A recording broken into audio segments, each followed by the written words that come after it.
Hey guys, welcome back to another Gaming Memories video. Here we are taking a look at a game called Grand Tour Racing 98 that was released on the PlayStation. It's kind of a mix of different rally and gameplay styles. It offers up both rally stages, the likes of even you can drive a supercar, like kind of like Grand Tour kind of races, and you can also do off-road races with the likes of off-road vehicles, likes of buggies and so forth. So it has a unique mix of gameplay and different styles all rolled into one package. This game was also known in other regions, primarily known as Total Driven. That is probably what it's more as well known as. Just with different games, depending on the regions, sometimes what developers used to do is depending on licensing issues and so forth, that games be rebranded under a different name, depending on the region that it was being released in. So to actually go back and play a lot of these games, sometimes you'd be kind of looking and you see the name of a game and you're like, oh, I don't remember that at all. But then you go in and play that and you're like, I actually did play that before, but it was a different name. So it's only then you kind of realise, then you're like, oh, this is actually, makes sense now. But at the time, it didn't make sense. Sometimes as well, what used to happen with games and when they were released in different regions, sometimes they'd have, even though the names would be different, but they might have subtle changes here and there that wouldn't be in other versions of the game. But that wasn't always the case. But it was just, it's an interesting concept, and it is interesting to even just go and play these versions of the games, just to even see if there is any difference or comparisons between the original. Because I remember myself now, I originally played Total Driven back in the day. My mate, actually, Derek, that lived across the road from us when we were kids, he actually had it and he brought it over. And he'd only literally just gotten it. And we actually really enjoyed it. It's actually a really good game. It's very good graphics, a really good play style. The handling on the cars is actually very good. It takes a little bit of getting used to, but when you get the hang of it, it's actually a superb title. It's actually really, really good. So actually going back to actually try this version of the game out now actually does remind me of that. It's actually still technically the same game. Plays still really well. It's very, very fast, very fluent, runs really great. Like I said, it's quick. The handling is still very, very good. Even for an old game, it still plays very, very well. You have a really good mix and selection of cars, all with their own different handling characteristics and aesthetics. And depending on which one you choose can make or break pretty much your progress throughout the races. Some cars will definitely handle a lot easier and better than others, or some will have less grip than others. So it all depends really on what you actually are looking to do. Then if you want to upgrade, you can you can actually then go on to doing like touring car kind of tracks as well. So you'd be driving them more like the supercars, you'd be driving in what's equivalent of like the Ferraris and stuff like that.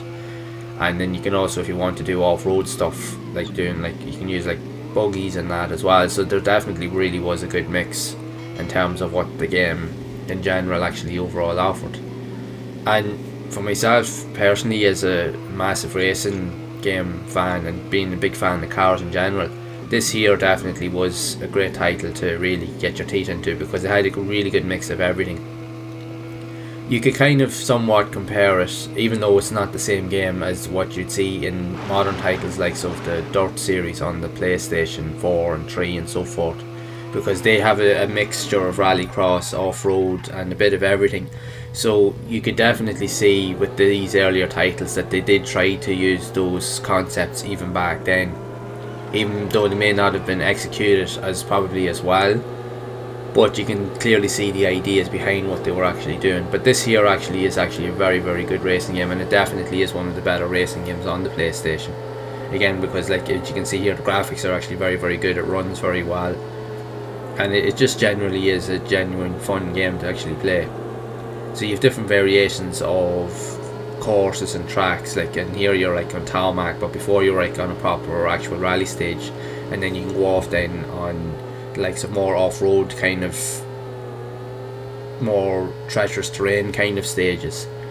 So it was definitely a lot to actually keep you involved, and each of the characteristics of the cars were different depending on which vehicle that you chose. So each kind of vehicle was specific to a chosen track. So when you were going through the options, you would have access to do different races, but they were catered for different type of race types, like for off-road, for touring, for rally. so your cars would only be allowed to be used on those specific tracks or like game modes. So it definitely offered a lot of variety, so it did, and it definitely is a really good title. So as you can see here, I'm driving around. It's pretty much like what the equivalent of a Ferrari is. It'd be very like the 348 or the 355, and it's actually pretty cool. Nimble little car. There is actually a load of different cars. You can actually pick likes of different kind of like brands, and each brand has their own kind of like concepts, and they're all kind of replicas of like well-known cars. Like say this one here is a Ferrari.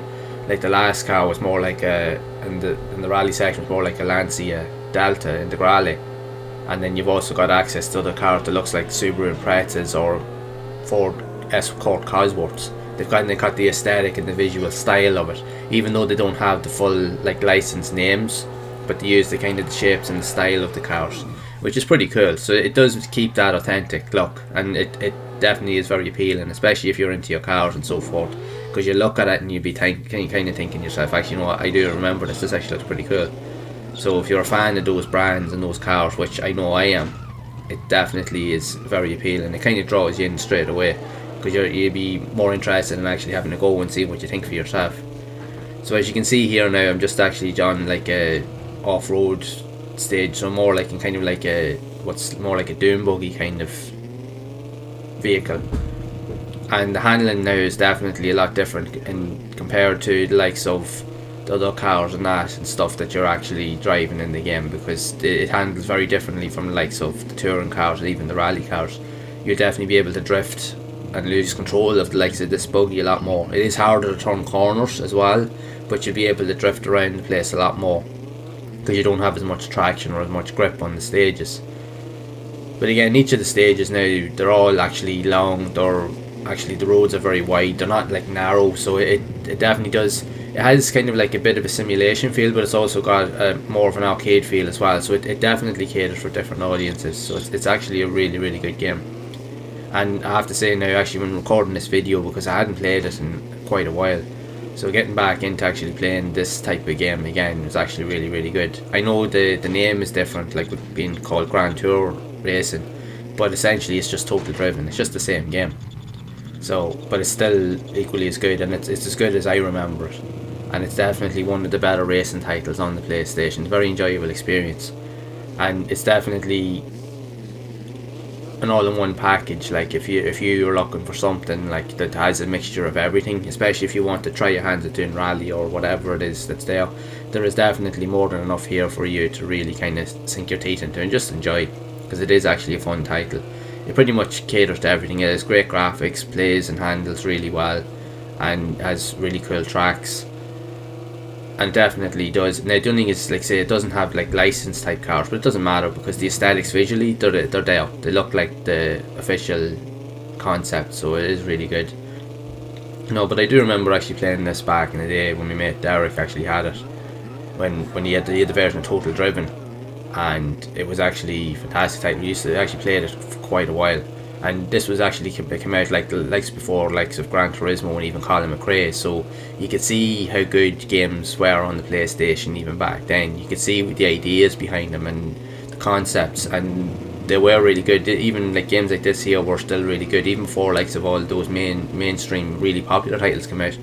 There was still a lot of really cool games and hidden gems on the PlayStation that were there already before all those games actually came out. So there is really something for everybody on the PlayStation. That's why I highly regard it, and that's why I love the system so much, because there really is something for everybody, and this game actually proves that. So I highly recommend, if you haven't tried this out, or even like say Total Driven, I highly recommend that you actually give it a go. You won't be disappointed. So I'd like to know your thoughts on this game. Have you actually played it back in the day, or even likes of the equivalent Total Driven? And if so, what are your thoughts on it? Make sure to share your experiences in the comments below. So if you have enjoyed this video, make sure to leave a like. Also hit the subscribe button and turn on the bell icon to be updated whenever I release future content, and also feel free to share the video, as I am going to be exploring a lot more of these classic racing games and just sharing my thoughts and experiences with everyone. So as always, make sure to keep playing those classic games and enjoying them, and keep those gaming memories alive.